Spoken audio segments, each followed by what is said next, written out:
গুলশানের মতো এরিয়াতে এত ভিন্ন ধর্মীয় চিন্তা আপনার বা ভিন্ন ধর্মের চিন্তা আপনি কিভাবে আসলো যে গাড়িতে বৈশা চিপ বিক্রি করবেন বা এটাও মানুষ অনেক বেশি টাকা দিয়ে কিনা খাবে, এটা কিভাবে মাথায় আসলো আপনার?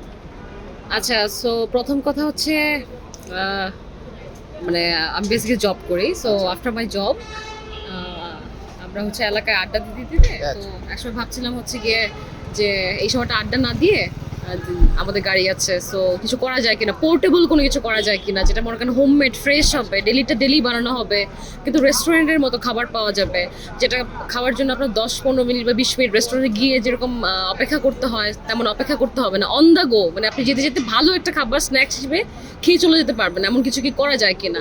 তো সেটা নিয়ে ভাবতে ভাবতে দেখলাম হচ্ছে ওয়ার্ল্ড ওয়াইড একটা কনসেপ্ট শুরু হয়েছে, সেটা হচ্ছে bring your own bag, BYUB, ঠিক আছে। সো হচ্ছে সেটা নিয়ে যখন দেখলাম যে সবাই হচ্ছে কি যে যার পছন্দ মতো ব্যাগ নিয়ে, সেটা চিপসের ব্যাগ হতে পারে, সেটা কোনো লেটস চানাচুরের ব্যাগ হতে পারে, এনিথিং, যে কোনো কিছু ব্যাগ হতে পারে, সেটার ভিতরে অ্যাডন্স বিভিন্ন ধরনের অ্যাডন্স দেয়, চিকেন, বিফ বা মনে করেন mushroom, corns and all the vegetable sausages. তো ওই কনসেপ্টটাকে হচ্ছে কি মাথায় রেখে আমাদের বাংলাদেশের কনসেপ্টে, মানে বাংলাদেশের প্রেক্ষাপটে কেমন হতে পারে, কি ধরনের খাবার চলতে পারে, যেহেতু আমরা হচ্ছে একটু ঝাল পছন্দ করি, একটু টক ঝাল মিষ্টি টাইপের খাবার পছন্দ করি। সো ওই জায়গা থেকে চিন্তা আসলো যে চিপস দিয়ে জিনিসটা ট্রাই করে দেখা যায় আর কি। তো সেখান থেকে হচ্ছে চিপসের সাথে এক্সপেরিমেন্ট করতে করতে বাসায় ফুড ট্রায়াল দিতে দিতে আমি এবং আমার পার্টনার এবং আমরা 3জন পার্টনার আছি। সো আমরা পার্টনার মিলে চিন্তা করলাম যে after our office or off day আমরা হচ্ছে গিয়ে এসে টুকটাক একটু এরকম করতে পারি, দেখি এটা রেসপন্স কেমন হয়, খাবারটা মানুষ অ্যাকসেপ্ট করে কিনা। অ্যান্ড আলহামদুলিল্লাহ খাবারটা মানুষ অ্যাকসেপ্ট করেছে, খুবই ভালো রেসপন্স পাচ্ছি, it is very good. And আমরা গুলশানে বসছি, সো এখন পর্যন্ত কোনো সমস্যা হয়নি, কিছু হয়নি, সবাই খুবই সাপোর্ট করছে। আমি যেমন মনে করেন আমরা উইকেন্ডে মানে বৃহস্পতিবার শুক্রবার যেমন 8টা-9টা থেকে হচ্ছে অ্যারাউন্ড 2টা-3টা পর্যন্ত থাকি।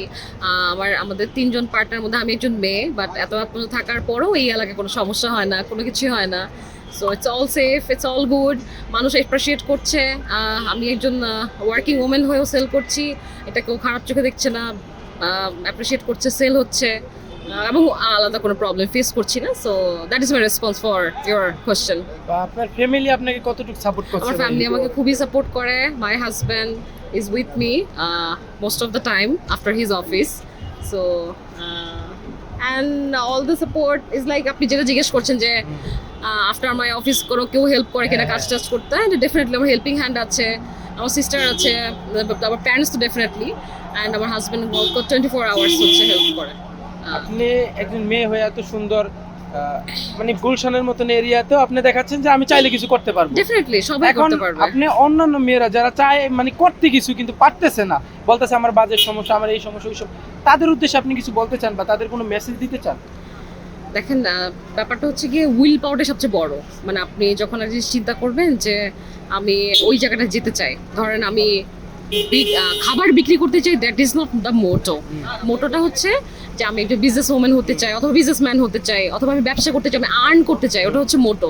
সো ওই মোটোটা আপনার টার্গেট করতে হবে, আমি খাবার বিক্রি করবো কে কি বলবে, অথবা আমি রাস্তায় দাঁড়াবো কে কি বলবে, এইভাবে চিন্তা না করে যে আমি দিন শেষে বিজনেসম্যান হব, বিজনেস ওম্যান হব অথবা এন্টারপ্রেনার হব, এই কনসেপ্টটাতে ফোকাস থেকে যদি ছোটোভাবেও শুরু করে, দিন শেষে আপনি যদি অনেস্ট থাকেন, আপনার প্রোডাক্ট যদি ভালো হয়, টেস্ট ইজ দ্য কিং, আপনার যদি টেস্ট ভালো হয় মানুষ অ্যাকসেপ্ট করবে, টুডে অর টুমরো মানুষ ভালো বলবে, সেটা মেয়ে ছেলে উভয়ের ক্ষেত্রে প্রযোজ্য।